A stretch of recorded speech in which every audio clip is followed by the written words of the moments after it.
Good day folks, I'm Dylan. I am the weapons tech for the NIHAS and UHG. Today, by popular request, we are bringing you a video on some of the sidearms that a number of our team members use while on the airsoft field. First in our lineup, and perhaps one of my personal favourite historical sidearms, is the Luger P08. This particular airsoft replica is produced by WE and is quite inexpensive, coming in at around £120. This Luger is also available in a variety of different barrel lengths, consisting of 4, 6 and 8 inches, with the 8-inch barrel being a little bit more expensive, coming in around £145. The Luger also comes in other brands, including ASG, Umarex and KWC, as far as I know. The build quality on this replica is pretty solid, as the frame and outer barrel are made of a lovely finished alloy, and the pistol grip here is made of a sturdy polymer that is meant to replicate bakelite. This pistol is very ergonomic from the shape and sits very, very nicely in your hand. And I'm barely even holding that, and that's just sitting the way it is in my hand. It's also very natural to bring up and aim and fire. The safety switch goes down, which pushes this catch up, which prevents the trigger lever from engaging. This WE Luger is gas blowback and is powered by your ever so popular standard green gas. How this pistol is powered is through the magazine. The green gas goes into the bottom of this here wee valve, which fills the wee reservoir on the inside of the magazine. This magazine also holds in around 15 pellets, give or take. And lastly, for the Luger, this particular example actually belongs to our team captain. It's one of his personal sidearms. It has seen many airsoft skirmishes, many airsoft battles, and it has been a reliable workhorse ever since he's had it. I would highly recommend this Luger to anyone on the market looking for one. Reason being is because of its reliability, and also because it just looks different. It's not your average Glock or your 1911 or a high Kappa. It looks different, it's cool, it's stylish, it's a historical piece, and an awesome replica to own. The second sidearm in our lineup is a British revolver that has seen heavy action in both the First and Second World War, and that is the Webley Mk VI. The 455 Webley, the real steel counterpart, seen heavy use during the First World War, but it did see some limited use in the Second World War due to a shortage of pistols. Now, unfortunately, as far as the brand goes, this particular Webley is unknown, or doesn't exist, technically, because it is a custom-made Webley that was sold on a website called Shoot 'n Scoot a number of years ago, and unfortunately Shoot 'n Scoot no longer stocks these revolvers. But despite that, everything else about this replica is fantastic, as it is made entirely out of steel, from the barrel to the body to the cylinder. The only thing that's not steel really is just the pistol grip, which is made of polymer that's meant to again replicate bakelite, as a lot of the pistols normally would have. A few key features to show off on this Webley would be that the fact that it is a single action and double action, which means that you can pull the trigger and that actually pulls back the hammer for you and releases it. On the other hand, you can treat it like a single action and pull the hammer back yourself, therefore making it easier to pull this trigger because you won't have the weight of pulling back the hammer. So put that back just like that. Now, before I show the action of this replica, just note that there is no BBs in this at all. However, there is a CO2 capsule in it, but there's no BBs. Okay, so this pistol works by simply, there's a wee catch on the side, and you press that, it comes down.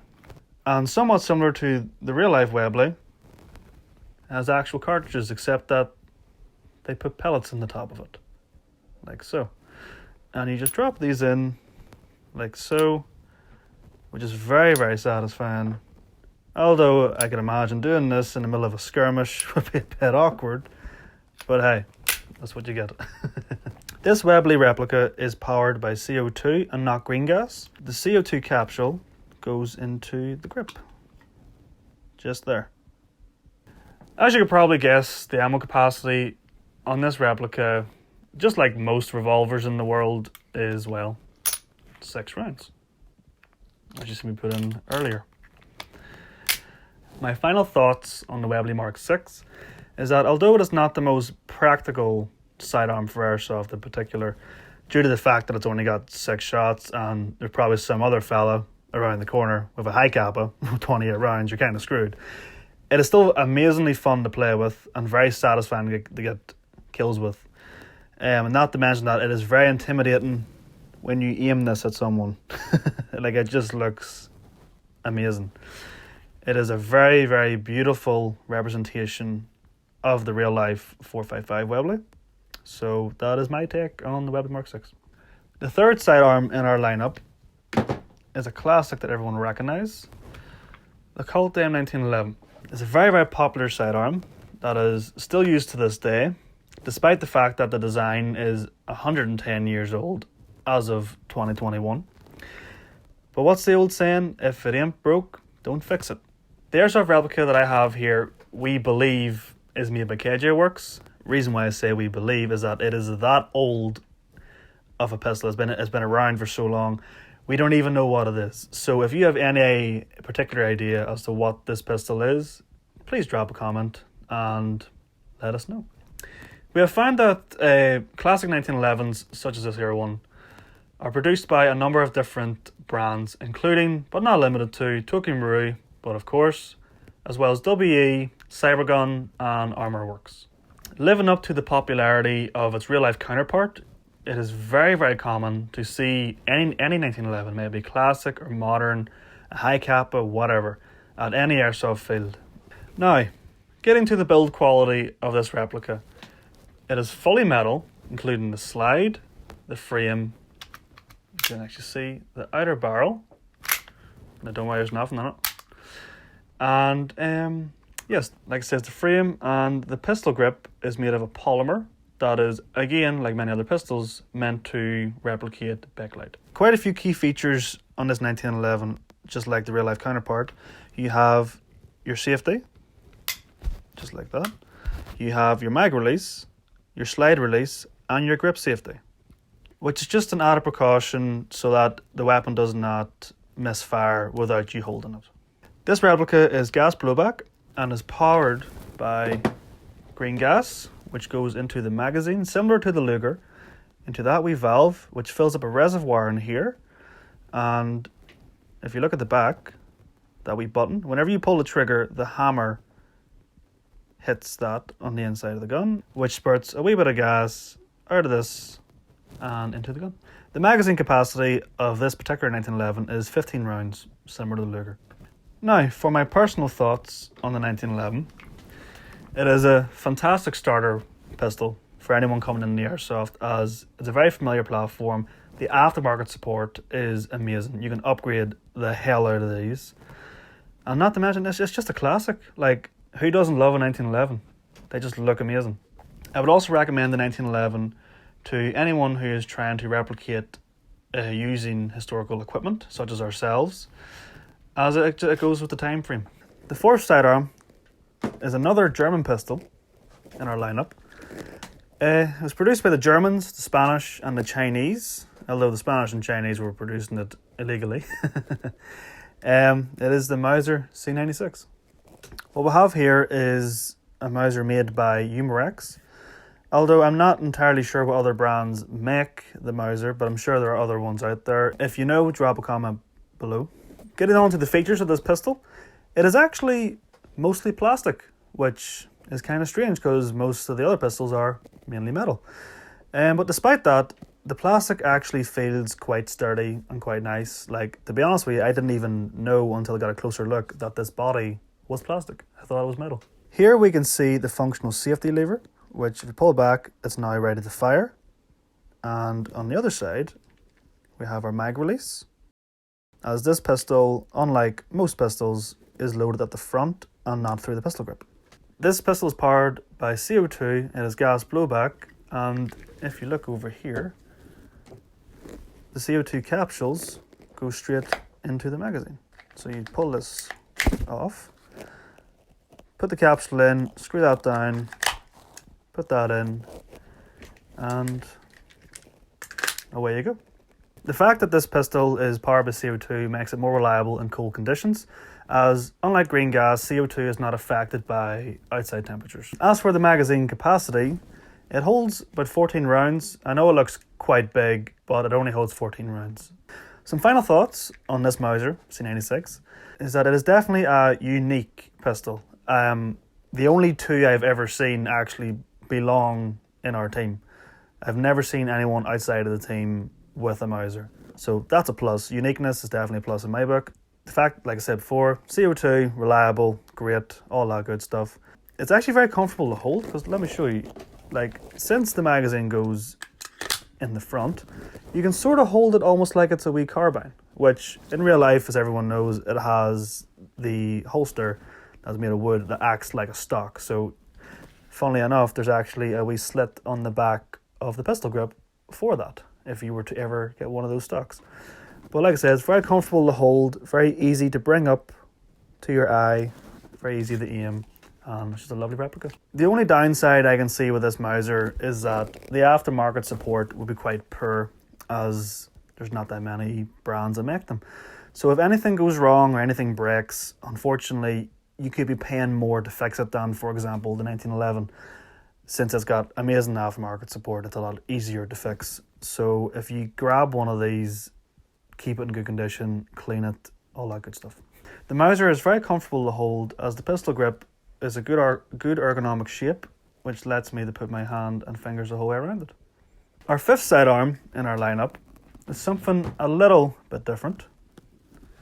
It was produced in 1852 as a compact concealed weapon for vulnerable people. It is the Derringer. Quite a comedic piece.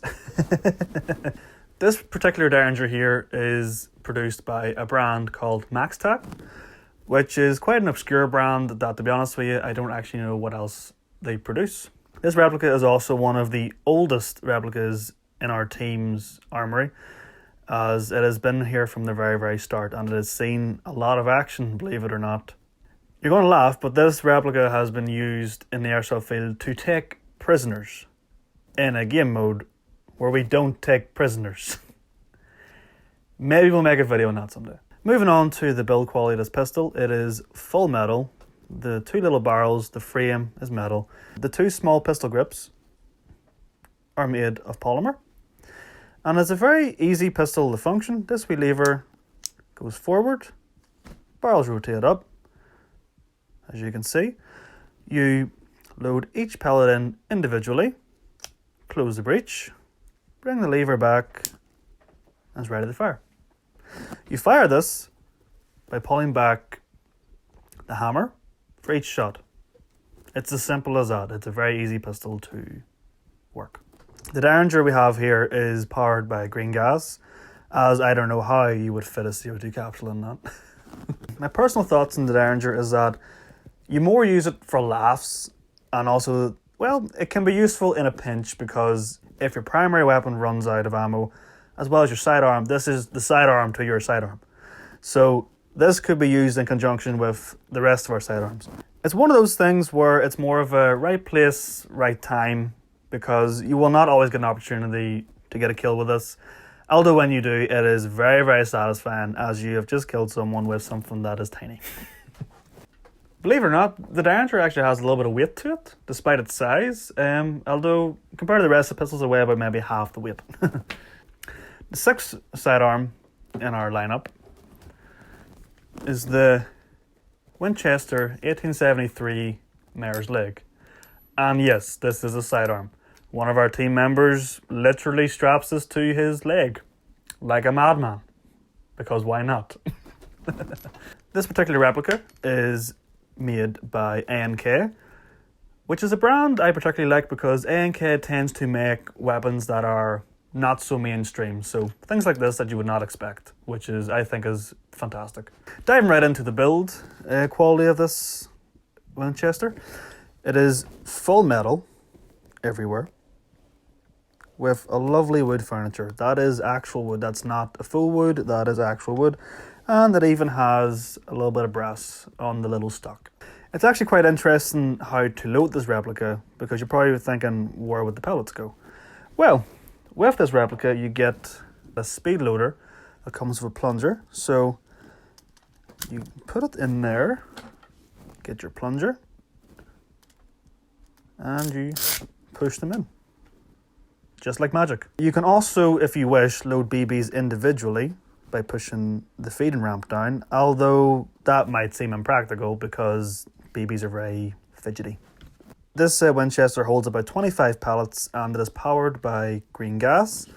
The green gas goes into this valve, which is up here, hidden pretty well, which allows quite a large compartment for a reservoir. Some final thoughts on this Winchester.